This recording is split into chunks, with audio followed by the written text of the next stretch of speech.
Hello guys, welcome back to my channel. ఏంటమ్మా ఏంటి బాలామృతం పెట్టుకుని మళ్ళీ ప్రత్యక్షమయ్యావు? నెల నెల వస్తుందిగా బాలామృతం, ఎందుకు వేస్ట్గా పోతుంది?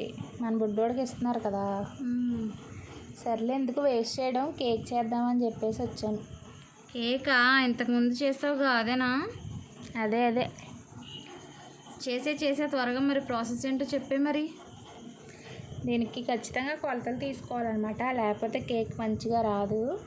నేనైతే కప్పు తీసుకున్నాను, చూస్తున్నారు కదా, ఆ కప్తో 3 కప్స్ బాలామృతం పిండి తీసుకున్నాను.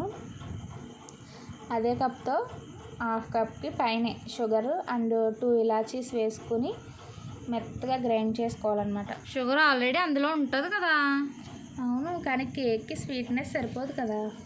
అంటే మ్యాక్సిమం కొంచెం షుగర్ పేషెంట్స్ ఉంటారు కదా తిన్నవాళ్ళు, బెల్లం వేసుకోవచ్చు. ఓకే. మెత్తగా గ్రైండ్ చేసుకున్న తర్వాత ఒక గిన్నెలోకి తీసుకున్న పొడంతా దాంట్లో మనం ఏ కప్తో అయితే పిండి కొలుచుకున్నామో అదే కప్తో 1/2 కప్పు ఆయిల్ అండ్ 1 స్పూన్ గీ కూడా వేసుకున్నాను. ఓకే. దీంట్లో కొంచెం సోడా కూడా వేసుకోవాలి. అండ్ మొత్తం కేక్ బ్యాటర్లా రావాలన్నమాట. అది మనం పాలు వేసుకుని సరిపడేంత పాలు వేసుకుని కలుపుకోవాలి కేక్ బ్యాటర్ లాగా.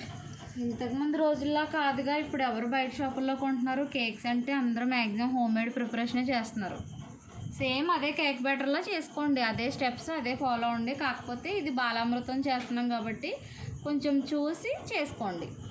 చాలామంది రెసిపీస్ పెడుతున్నారు బాలామృతంతో.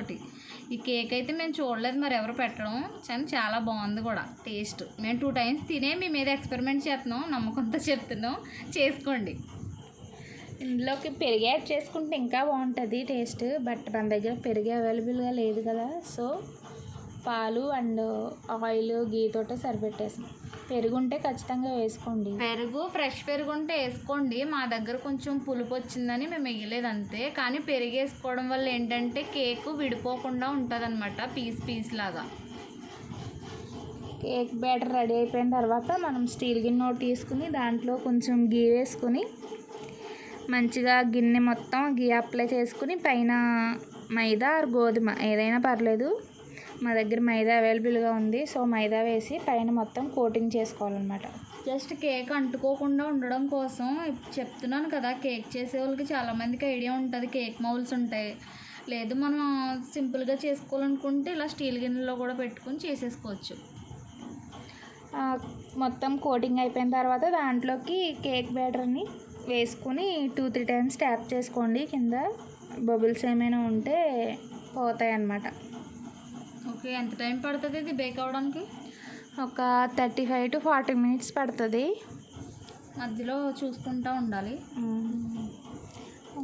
ఆ గిన్నె పెట్టేంత గిన్నె వేరే గిన్నె తీసుకొని double boiling method, but water ఏమి వేసుకోవద్దు అనమాట.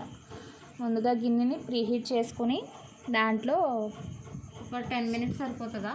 ప్రీహీట్ చేసుకుని సరిపోతుంది. ప్రీహీట్ చేసుకున్న తర్వాత దాంట్లో స్టాండ్ పెట్టుకుని ఆ స్టాండ్ పైన గిన్నె పెట్టుకుని కుక్ చేసుకోవడం అంతే. మధ్యలో చూసుకుంటూ ఉండండి. మాకైతే 45 minutes దాకా పట్టింది. మేబీ మీరు తక్కువ క్వాంటిటీలో చేసుకుంటే ఇంకొంచెం తక్కువే పట్టచ్చు. ఇది మనం స్మెల్లే తెలిసిపోద్ది మనకి, మనం అస్తమానం చూసుకునే పని కూడా ఉండదు. అరోమా వస్తుంది ఫ్రెండ్స్. నిజంగా టేస్ట్ అయితే చాలా బాగుంది గైస్, ఖచ్చితంగా ట్రై చేయండి. బాలామృతంతో ఇంకా చాలా రెసిపీస్ ఉన్నాయి, మీకు కావాలంటే కనుక కామెంట్ చేయండి. మాకు ఒక బ్రదరు గరం మసాలా పొడి చేసి చూపించమని కామెంట్ ఇచ్చారు, చేస్తాం కంపల్సరీ. సో ప్లీజ్ గైస్ మర్చిపోవద్దు, సబ్స్క్రైబ్ చేసుకోండి. ఇలాంటి మరిన్ని రెసిపీస్ కోసం మా తోటికోడల ప్రపంచం ఛానల్ని సబ్స్క్రైబ్ చేయండి. అండ్ ప్లీజ్ వీడియోని చూడండి, లైక్ చేయండి, షేర్ చేయండి, కామెంట్ మాత్రం చేయండి ఖచ్చితంగా. అలానే బ్యాడ్ కామెంట్స్ కాదు, గుడ్ అయినా బ్యాడ్ అయినా తీసుకుంటాం. మీకు ఇంకేమైనా కావాలనుకుంటే కనుక అవి మాకు పంపిస్తే మీకు రెసిపీస్ మేము చేసి చూపిస్తాం. బాలామృతం రెసిపీస్ ఇంకా కావాలంటే కామెంట్ చేసేయండి. ప్రతి రెసిపీ కూడా మేము ఒకటి ఎపిసోడ్స్ వైస్లో అప్లోడ్ చేస్తాం. Bye guys, subscribe.